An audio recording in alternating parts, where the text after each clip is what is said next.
circuit was born in the early 1930s, the brainchild of a Birmingham businessman named Oscar Deutsch, born in 1893.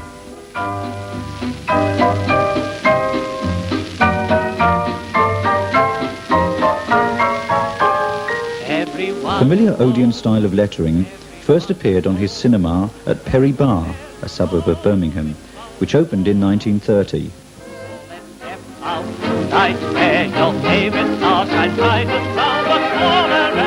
Odeon was in the Spanish Moorish style popular at the time and had superficial touches of the atmospheric approach in the outdoor views painted on the side walls of the auditorium.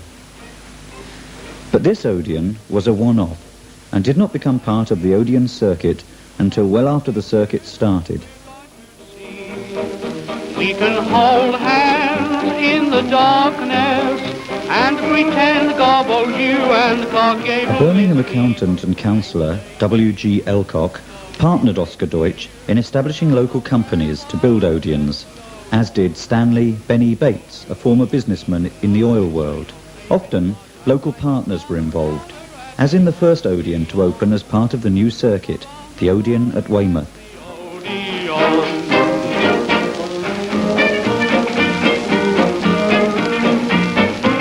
Here, a local businessman contributed the disused bus garage, which was converted into the Odeon at a cost of £1,800 to open in June 1933.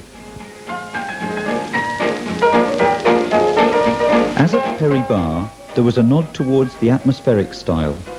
Paintings of the Wessex countryside on the side walls gave an outdoors impression. The colour photographs show the Odeon, comparatively little altered, as part of the classic chain in April 1974. Some local authorities insisted that gramophone records were stored and played in a room separate to the projection box. This is a long, narrow hall, originally with 541 seats, all on one floor, and it constituted a very modest debut for the Odeon circuit. Don't be late, dear. I know where the best show is on. Won't you meet me tonight, where your favorite stars shine brightest round the corner at the Odeon, around the corner at the Odeon. Another humble early Odeon was this one at Lancing in Sussex. It had 691 seats on one floor and offered another superficial gesture towards the atmospheric style. Quickly an embarrassment to the circuit, it was independently operated as the Regal in late 1939. When the war started, Lancing, like many other South Coast towns, became deserted, and the Regal closed and the lease was returned to Odeon. It was then offered to Mrs. Merriman Langdon of the Ritz Seaford, who had had previous links with Oscar Deutsch at the Seaford Empire and Rothbury, Port Slade. Mrs. Langdon agreed to try and make a go of the cinema, but she too was defeated. Odeon resumed control in 1942, and in 1945 it reverted to its original name of Odeon. What makes this little Odeon unique is that it is the only theatre built and opened as Odeon, leased off as the Regal, taken back and renamed Odeon.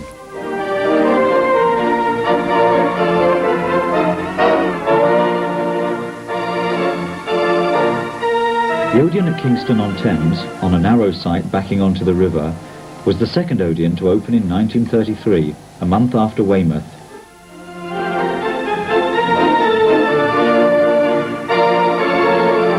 It was a properly designed theatre, seating 1,516, even if the balcony was rather high and a long climb to reach.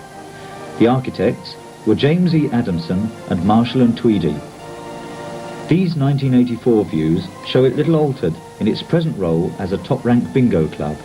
Also in 1933 came an Odeon at Canterbury, which for a while could not be called Odeon, because a small dance hall in the town already had that name, and so it was called the Friars, after the street in which it was located.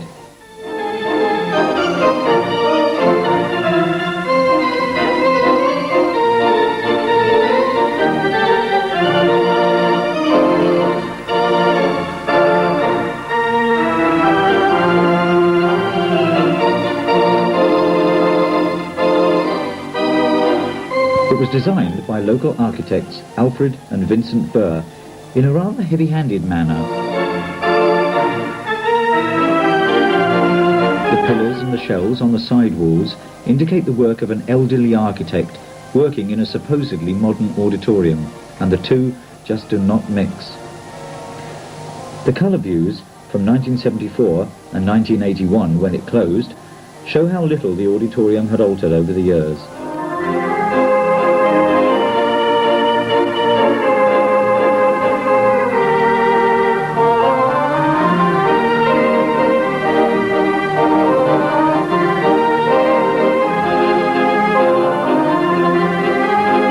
It has since been adapted for use as a live theatre called the Marlow. First of 17 Odeons to open in 1934 was this smallish Odeon at Worcester Park, Surrey, designed by Yates, Cook and Derbyshire.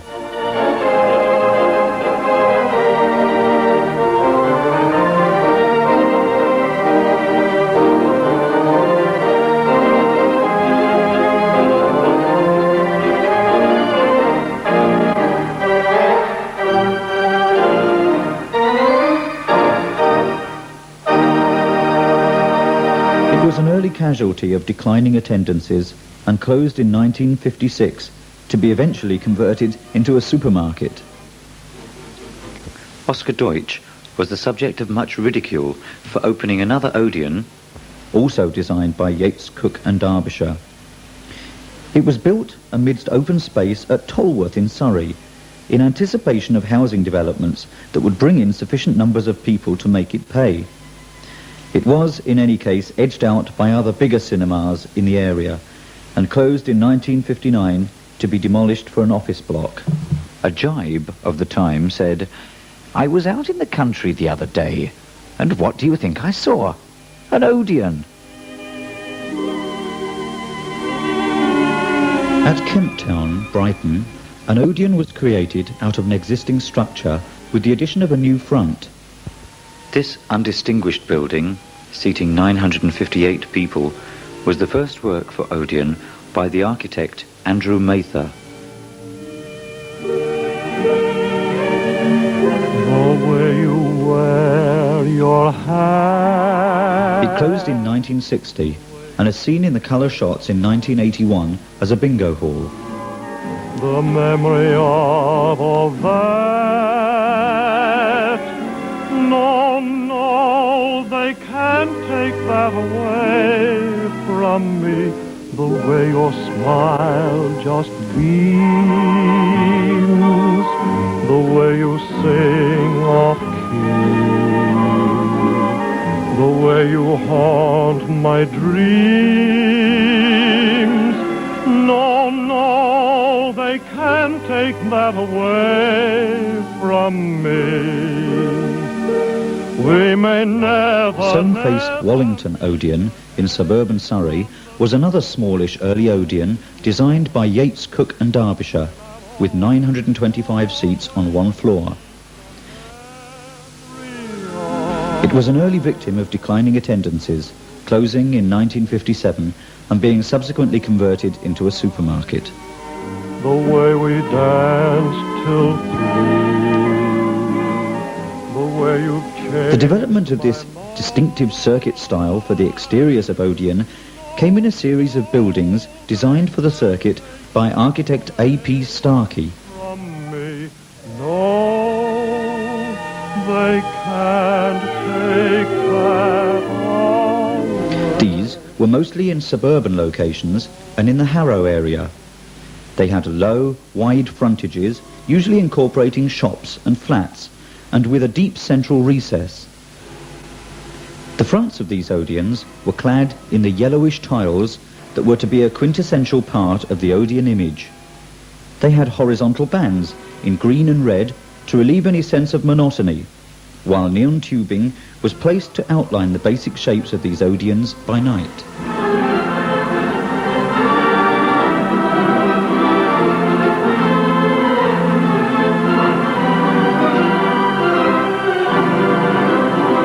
The interiors, seating around 1,000, were often built on the stadium principle, with a raised rear section to provide a balcony.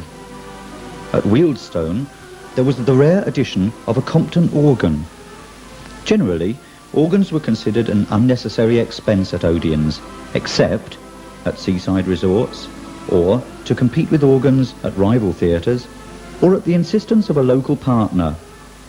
Perhaps the last reason explains the organ at this small ODEON.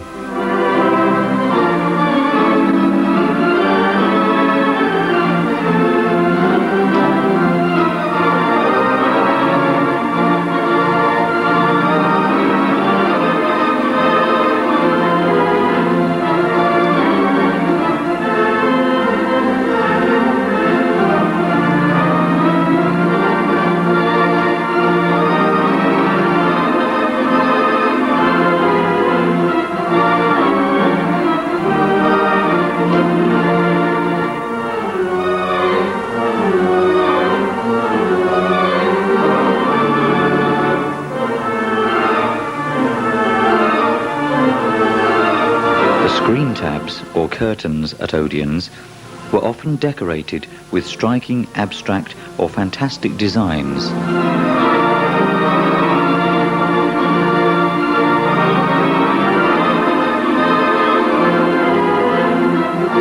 Last of these early ODEONS, designed by A.P. Starkey to survive, was the one at Colindale, operated in its final years by the Classic Circuit. The ODEON name has been removed from the space it originally occupied above the 4 vertical black piers in the centre. These colour shots date from July 1981, when it closed.